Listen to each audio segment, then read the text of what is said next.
Welcome back to my channel. Last video में हमने class 9 के चैप्टर 2 का इंट्रोडक्शन किया था और आज हम क्लास 9 के चैप्टर 2 की एक्सरसाइज 2.1 स्टार्ट करेंगे। इस एक्सरसाइज में 5 क्वेश्चन है। फर्स्ट क्वेश्चन स्टार्ट करते हैं। Find the degrees of the following polynomial. हमें कुछ पॉलिनोमियल्स दिए हैं और उनकी हमें डिग्री निकालनी है। फर्स्ट क्वेश्चन का फर्स्ट पार्ट देखते हैं। 2x square minus 5x plus 3। मैंने आपको बताया था कि डिग्री हमारी क्या होती है। जो भी क्वेश्चन में हमारा वेरिएबल है उसकी जो भी हाईएस्ट पावर होती है उसे हम उसकी डिग्री कहते हैं। तो यहाँ पे x की हाईएस्ट पावर 2 है, तो यहाँ पे इस पॉलिनोमियल की डिग्री जो है वो 2 कहलाएगी। तो यहाँ पे ऐसे लिखेंगे, degree of polynomial 2x square minus 5x plus 3 is 2। इसी तरीके से इसका सेकंड पार्ट देखते हैं। y cube plus 2y minus 1। यहाँ पे y की हाईएस्ट पावर जो है हमारी 3 है, तो यहाँ पे डिग्री क्या हो जाएगी, 3 हो जाएगी। सेम लाइन आपको लिखनी है।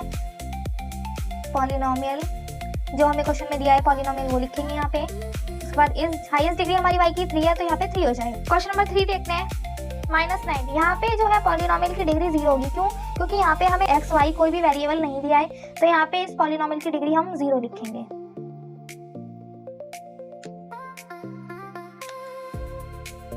फोर्थ देखेंगे, 4z माइनस 3।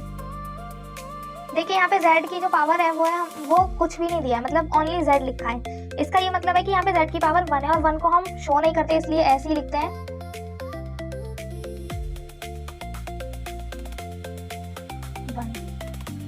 क्वेश्चन नंबर 1 हमारा कंप्लीट हो गया है। चलिए क्वेश्चन नंबर 2 देखते हैं। क्वेश्चन नंबर 2 है हमारे right polynomials of degrees 1, 2 and 3। हमें डिग्री 1, डिग्री 2 और डिग्री 3 के पॉलिनोमियल्स लिखने हैं। देखिए पहले हम लिखेंगे डिग्री 1 का पॉलिनोमियल ऑफ डिग्री 1। कोई भी पॉलिनोमियल आप यहाँ पे लिख सकते हैं, बस आपको ध्यान रखना है कि जो वेरिएबल है उसकी पावर हम यहाँ पे 1 रखेंगे। ये लिख सकते हैं आप, या आप अपनी मर्जी से कोई सा भी पॉलिनोमियल यहाँ पे लिख सकते हैं। सेकंड देखिए, इसमें डिग्री 2 का एक पॉलिनोमियल लिखेंगे अब हम यहाँ पे। अब यहाँ पे जो हमारा वेरिएबल होगा, जो भी हमारा वेरिएबल है x, y या z, उसकी पावर हमें मैक्सिमम पावर 2 लेनी है, 2 से ज्यादा नहीं लेनी है। एक और एग्जांपल में लिख देती हूँ, आप कोई सा भी लिख सकते हैं यहाँ पे।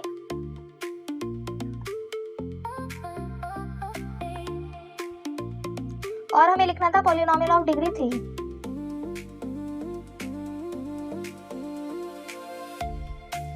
थ्री का हाईएस्ट पावर हमें इसमें 3 रखनी है। x, y, z या जो भी कुछ लेंगे।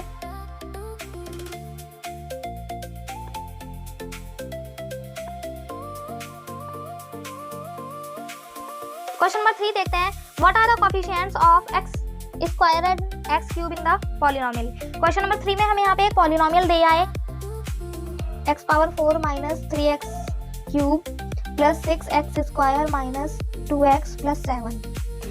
ये जो पॉलिनोमियल हमें दिया है, इस पॉलिनोमियल में हमें x क्यूब और x स्क्वायर जो है उसके कोएफिशिएंट बताने हैं। कोएफिशिएंट क्या होता है? जो भी x के आगे जो न्यूमेरिकल वैल्यू लिखी होती है। जैसे x क्यूब में देखिए यहाँ पे 3 लिखा हुआ है, तो इसका कोएफिशिएंट 3 कहलाएगा, और यहाँ पे x स्क्वायर के साथ 6 लिखा है, तो इसका जो कोएफिशिएंट है वो 6 कहलाएगा। चलिए लिखते हैं कोएफिशिएंट्स ऑफ, पहले हम x क्यूब का लिखेंगे 3। ध्यान रखिए 3 के आगे माइनस है, तो यहाँ पे ये -3 कहलाएगा, ओनली 3 हम नहीं लिखेंगे। Coefficient of x square 6, only 6 लिख सकते हैं, या फिर आप +6 भी लिख सकते हैं। देखते हैं question number 4। What is the coefficient of z in the polynomial 4z cube plus 5z minus 11। देखिए ये पॉलिनोमियल हमें दिया हुआ है क्वेश्चन में, 4z cube plus 5z square minus 11। इसका हमें जो z है उसका कोएफिशिएंट बताना है। अब देखिए यहाँ पे z तो है ही नहीं, z क्यूब है और z स्क्वायर है हमारे पास, तो यहाँ पे कोएफिशिएंट जो है z का वो 0 हो जाएगा, क्योंकि यहाँ पे z ही नहीं दिया गया है हमें। z is 0। देखते हैं question number 5। What is the constant term of the polynomial 9x cube plus 5x square minus 8x minus 10। एक पॉलिनोमियल दिया है 9x cube plus 5x square minus 8x minus 10। इसमें हमसे ये पूछा है कि जो कांस्टेंट टर्म है वो क्या है। अब देखिए कांस्टेंट टर्म क्या होती है, जो भी हमारा न्यूमेरिकल है या इक्वेशन है जो भी है, उसमें वो वैल्यू, वो न्यूमेरिकल वैल्यू जिसके साथ कोई भी हमारी वेरिएबल नहीं आ रहा है, वेरिएबल मतलब एक्स वाई जेड या कोई भी अल्फाबेट नहीं आ रहा है, वो हमारा कांस्टेंट कहलाता है। तो यहाँ पे आंसर में लिखेंगे constant in polynomial 9x³ plus 5x² minus 8x minus 10 is 10। 10 नहीं, हम माइनस 10 लिखेंगे क्योंकि 10 के आगे माइनस का साइन है, इस बात का हमें खास ख्याल रखना है। तो यहीं पे हमारी एक्सरसाइज 2.1 कंप्लीट होती है। नेक्स्ट वीडियो में हम एक्सरसाइज 2.2 करेंगे। तब तक के लिए bye bye, have a good day.